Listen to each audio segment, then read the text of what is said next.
আল্লাহর নবীর কাছে একজন সাহাবী জিনা করে বসেছেন, এসে বলছে, ইয়া রাসূলুল্লাহ, আমি জিনা করেছি, আমাকে পবিত্র করুন। আল্লাহ নবী মাথাটা ঘুরিয়ে নিলেন, লোকটা ওদিক গিয়ে আবার বলল, আরেক দিকে ঘুরিয়ে নিলেন, লোকটা ওপাশে গিয়ে আবার বলল, চারবার একই কথা বলল। এরপরে আল্লাহর নবী চাচ্ছেন সে ফিরে যাক, সে তওবা করেছে, কারণ ইসলাম শাস্তি দেওয়ার জন্যই তো বিধান দেয় নাই, সংশোধনের জন্য। সংশোধন হয়ে গেছে, চলে যাক। এরপরে সে বারবার যখন বলছে, আল্লাহ রাসূল বলছেন, মনে হয় তুমি জিনা করো নাই, তুমি হয়তো একটু স্পর্শ করেছো, হয়তো তুমি একটু চুমু দিয়েছো, এই তো করেছো। লোকটা বলছে, না, আমি জিনা করেছি। শেষ পর্যন্ত আল্লাহর নবী হুকুম দিলেন, যেহেতু আল্লাহর বিধান, আল্লাহর নবী হুকুম দিলেন, যাও একে পাথর ছুঁড়ে মারো। বুখারী সহ হাদিসের সব কিতাব খুলুন।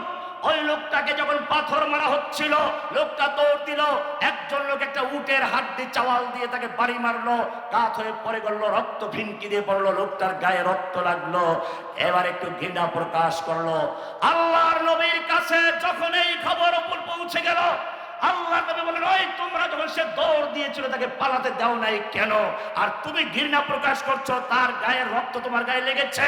জেনে রাখো, লাকাদ তাবা তাওবাতান, সে তো এমন তওবা করেছে, লাউল কুসিমাত আলা আহলিল মদিনা, তার তওবার সওয়াব যদি গোটা মদিনাবাসীকে বন্টন করে দেওয়া হতো, তাহলে প্রত্যেকটা মানুষের মুক্তির জন্য, নাজাতের জন্য যথেষ্ট হয়ে যেত।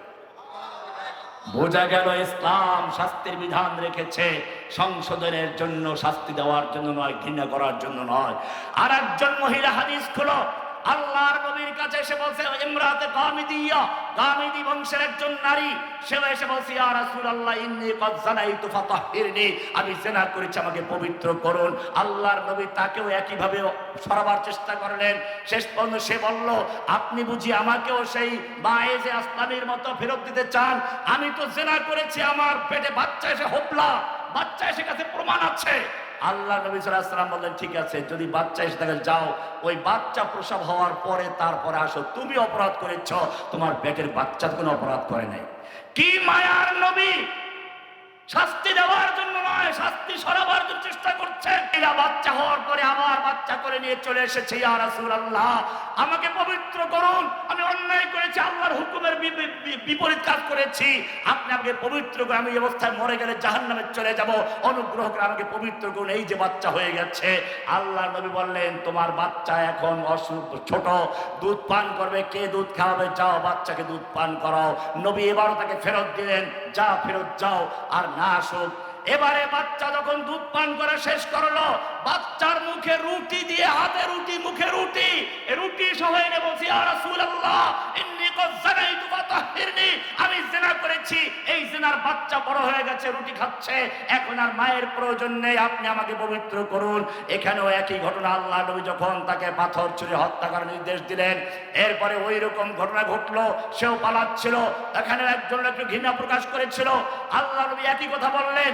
বুঝা গেল, ইসলাম এই জিনার বিচারের বিচার শাস্তির বিধান রেখেছে, কিন্তু শাস্তির বিধান দেওয়া শাস্তির জন্য নয়, সংশোধনের জন্য।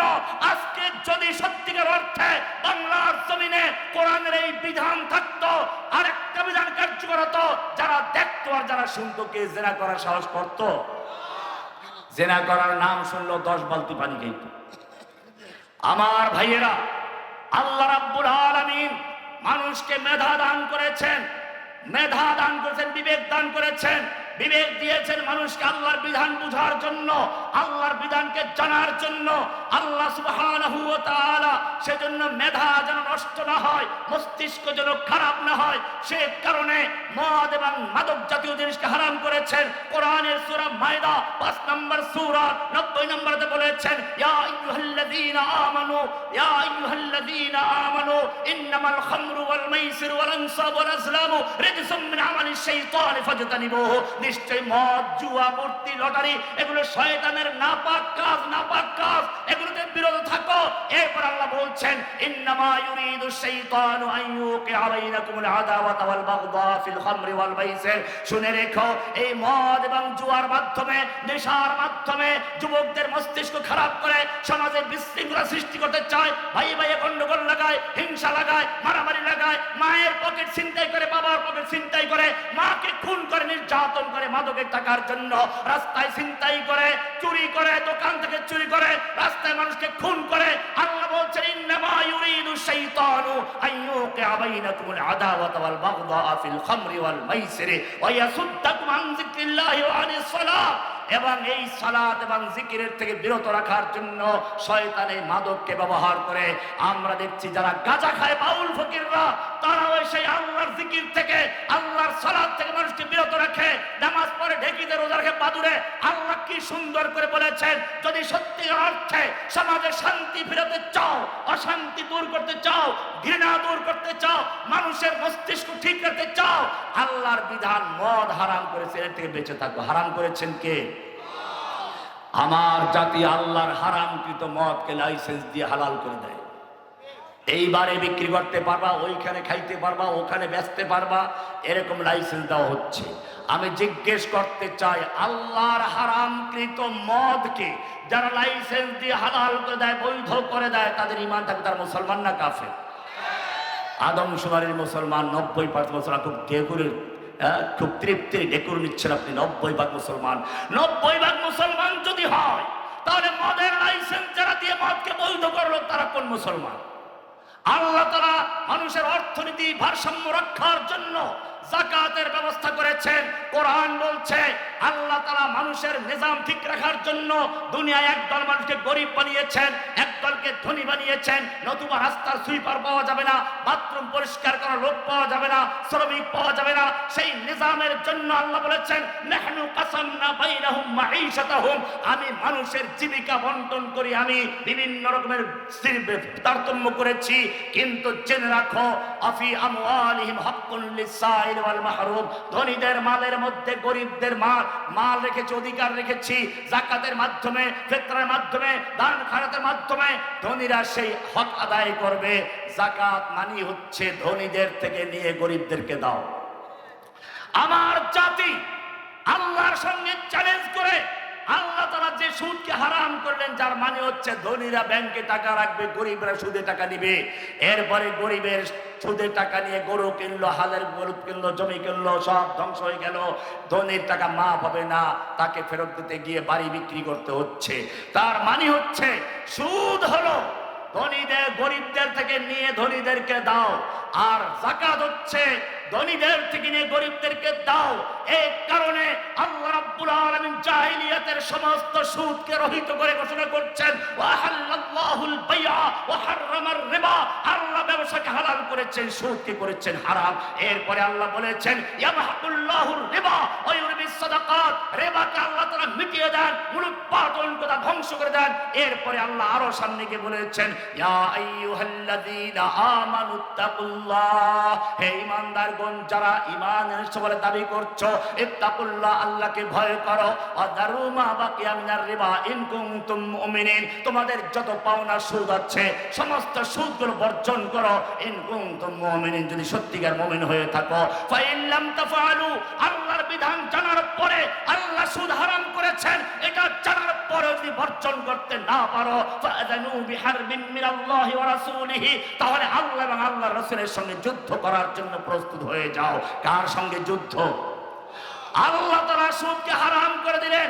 আমার জাতির সোনালী ব্যাংক, রূপালী ব্যাংক, পূবালী ব্যাংক, জনতা ব্যাংক, যতগুলো ব্যাংক আছে সবগুলোতে সুদের লাইসেন্স দিয়ে বৈধ করে দিল। আমি জিজ্ঞেস করতে চাই, আল্লাহর হারামকৃত সুদকে যারা লাইসেন্স দিয়ে বৈধ করে দেয়, তারা মুসলমান না কাফের? সুদ খাইলে তাকে আমি কাফের বলি না, খবরদার ভুল বুঝবেন না। মদ খাইলে তাকে কাফের বলি না, যদি সে হারাম মনে করে খায়। কিন্তু যদি কোনো ব্যক্তি মদকে লাইসেন্স দিয়ে বৈধ করে দেয়, সুদকে লাইসেন্স করে বৈধ করে দেয়, যদি কোনো ব্যক্তি বিশ্বাস করে এই যুগে আল্লাহর শরিয়ত চলে না, আল্লাহর বিধান চলে না, সে ব্যক্তি মুসলমান না কাফের? সর্বসম্মতিক্রমে কাফের, তার ব্যাপারে কোনো ওলামাদের দ্বিমত নেই। এই জন্য মনে রাখতে হবে, আল্লাহ সুবহানাহু ওয়া তাআলা এই বিধান দিয়েছেন পৃথিবীর শান্তি প্রতিষ্ঠার জন্য। এবারে যদি এই বিধান কেউ না মানে, সেজন্য আল্লাহ বলছেন দ্বিতীয় আরেকটা জিনিস দিয়েছি। আদম আলাইহিস সালামকে যে জিনিসগুলো শিক্ষা দিয়েছিলেন, তার মধ্যে আরেকটা জিনিস হচ্ছে ওয়ানজালনাল হাদিদ, আমি শিক্ষা দিয়েছি, তাকে নাজিল করেছি লোহা। কি নাজিল করেছি? লোহা। লোহা কেন নাজিল করেন? আল্লাহ বলছেন ফিহি বাসুন শাদীদ, লোহার মধ্যে আছে প্রচন্ড ক্ষমতা। ও মুসলমান কোরআন পড়ো। আল্লাহ তাআলা বলছেন দাউদ আলাইহিস সালাম সম্পর্কে, ওয়া আলান্না লাহুল হাদীদ, আমি দাউদের জন্য লোহাকে নরম করে দিয়েছিলাম। কেন লোহা নরম করে দিয়েছিলাম? কাটা চামচ তৈরি করে তুমি মুরগি চাবাইবা সেজন্য, নাকি চামচ দিয়ে দই খাইবা আর নরম নরম মিষ্টি খাইবা সেজন্য? কোরআন বলছেন না, ওয়া আলান্না লাহুল হাদীদ, আমি দাউদের জন্য লোহাকে নরম করে দিয়েছি। আনেমাল সাবিগাতিন, লৌহ পর্ব তৈরি করার জন্য, সাবিগাতিন গোটা দেহকে ঢেকে রাখে এরকম লৌহ পর্ব তৈরি করার জন্য। ওয়াকাদ্দির ফিস সারদে, যুদ্ধ করার সময় লৌহ পর্ব খুলে না যায় সেজন্য পরিমাণ মতো আটকাবার জন্য বটম তৈরি করো, আটকাও লোহা তৈরি করো। মাকাদ্দির ফিস সারদে, মাপ মতো তৈরি করো, যুদ্ধ করতে সমস্যা না হয়। কে বলেছেন? এবারে আল্লাহ তাআলা আমাকে বলেছেন, আমাদের বলেছেন, তোমাদেরকে শুধু লোহা না, লোহার নামে একটা পুরো সূরা নাযিল করে দিয়েছে, সূরা আল হাদীদ। সেখানে আল্লাহ পরিষ্কার বলছেন, আনজালনাল হাদীদ, আমি নাযিল করেছি তোমাদের জন্য লোহা, ফিহি বাসুন শাদীদ, এর মধ্যে রয়েছে প্রচন্ড ক্ষমতা। প্রচন্ড ক্ষমতা কি? প্রচন্ড ক্ষমতা। ওই যুগে ছিল তীর তরবারি আর বর্ষা নিক্ষেপ করা। আল্লাহ বলছেন না, এটা না। কোরআন তো শুধু এই যুগের জন্য না, বর্তমান যুগে মানুষ দেখতে পেয়েছে লোহার মাধ্যমে স্থলে যুদ্ধ করার জন্য ট্যাঙ্ক চলে যাচ্ছে, যুদ্ধ করার জন্য আকাশে বিমান বাহিনী চলছে, সাবমেরিন সমুদ্রে চলছে। ফি বাসুন শাদীদ, আরো কিয়ামত পর্যন্ত আরো কত কিছু তৈরি হবে। এই বাসুন শাদীদ তোমাদের দেওয়া হয়েছিল যুদ্ধ করার জন্য। ওয়ালিয়ালামাল্লাহু মাইয়ানসুরুহু ওয়া রাসূলুহু বিল গায়ব, আল্লাহ তাআলা দেখতে চান এই লোহার মাধ্যমে কারা আল্লাহ এবং আল্লাহর রাসূলকে সাহায্য করে। সেজন্য আল্লাহর নবী নিজে ওহুদের যুদ্ধে 2টা লোহার পোশাক পরে, মাথায় লোহার হেলমেট পরে যুদ্ধের ময়দানে অবতীর্ণ হয়েছিলেন। হাদিস পড়ো, আল্লাহর নবীর কাফের যখন দেখলো এভাবে আক্রমণ করে, তীর মারা যাবে না, তলোয়ার দিয়ে আঘাত করে চলবে না, শক্ত একটা লোহার তলোয়ার এসে আল্লাহ নবীর মাথায় জোরে আঘাত করলো। লোহার টুপি হেলমেট ভেঙে গিয়ে গাল দিয়ে ঢুকে মারির ভিতরে গিয়ে আঘাত করলো, মারির দুটো দাঁত পড়ে গেল। আল্লাহ নবীর গালের ভিতরে লোহা ঢুকে রইল। যুদ্ধের পরে একজন লোক সেই লোহা বের করার জন্য কামড় দিয়ে টান দিল, তার দুটো দাঁত পড়ে গেল। আল্লাহ নবীর লোহাটা বের হয়ে আসলো, রক্তে রঞ্জিত হয়ে গেল। যুবক, তুমি কি চিন্তা করেছ তোমার যদি একটু দাঁতের যন্ত্রণা হয়, ব্যথা হয়, পাগল হয়ে যাও, নাচতে শুরু করো ডাক্তারের কাছে যাওয়ার জন্য? আর যেই নবী আল্লাহর কাছে এত মর্যাদাশীল, যেই নবী রাস্তা দিয়ে চলতে গেলে মেঘ এসে ছায়া দেয়, যেই নবী পেশাব করতে বসেছেন খেজুর গাছ দৌড়ে এসে হাজির হয়ে গেছে, যেই নবীর সামনে বসে কেউ জোরে কথা বলেছে আসমান থেকে প্রতিবাদ হয়েছে, লা তারফাউ আসওয়াতাকুম ফাওকা সাউতিন নবী, খবরদার নবীর আওয়াজের চেয়ে জোরে আওয়াজ করে কথা বলবি না। এমনটা যদি করিস আনতাহবাতা আমালুকুম ওয়া আনতুম লা তাশউরুন, তোদের জীবনের যত নামাজ, রোজা, হজ, যাকাত, তাসবিহ, তাহলিল সব বরবাদ হয়ে যাবে, টেরও পাবি না। শুধু এ পর্যন্তই না, কেউ নবীকে ডাক দিয়েছে ইয়া মুহাম্মদ, ইয়া নবী, ইয়া রাসূল, এরকম বাজারে ডাক দিয়েছে। আল্লাহ বলেন খবরদার, লা তাজআলু দুআ আর-রাসূল বাইনাকুম কাদুআই বা'দিকুম বা'দা, তোমরা একে অপরকে যেরকম নিজেদের মধ্যে ডাকাডাকি করো আমার নবীকে সেরকম ডাক দিবে না। আমার নবীকে আমি কিভাবে ডাকি তা দেখে নাও। ইয়া আইয়ুহার রাসূল, ইয়া আইয়ুহান নবী, ইয়া আইয়ুহাল মুযাম্মিল, ইয়া আইয়ুহাল মুদ্দাসসির, এরকম সম্মানভাবে ডাক দিবে। কি সুন্দর নবীর জন্য মায়া। আরো সামনে চলো, নবীর উপরে কোরআন নাযিল হচ্ছে, নবী কোরআন মুখস্থ করার জন্য ঠোঁট নাড়াচাড়া করে বলছেন, মুখস্থ করছেন। এই মাদ্রাসা হেফজখানা, বিশাল হেফজখানা আছে, 45 জন পাগড়ি নিবে। আমি শুনে তো ভয় পেয়ে গেলাম, মাহফিল আরেকটা আছে, পাগড়ি দেওয়ার পরে বয়ান করতে গেলে আমার মাহফিল শেষ হয়ে যাবে। বললাম আগে বয়ান করে চলে যাই, তারপর পাগড়ি দেন।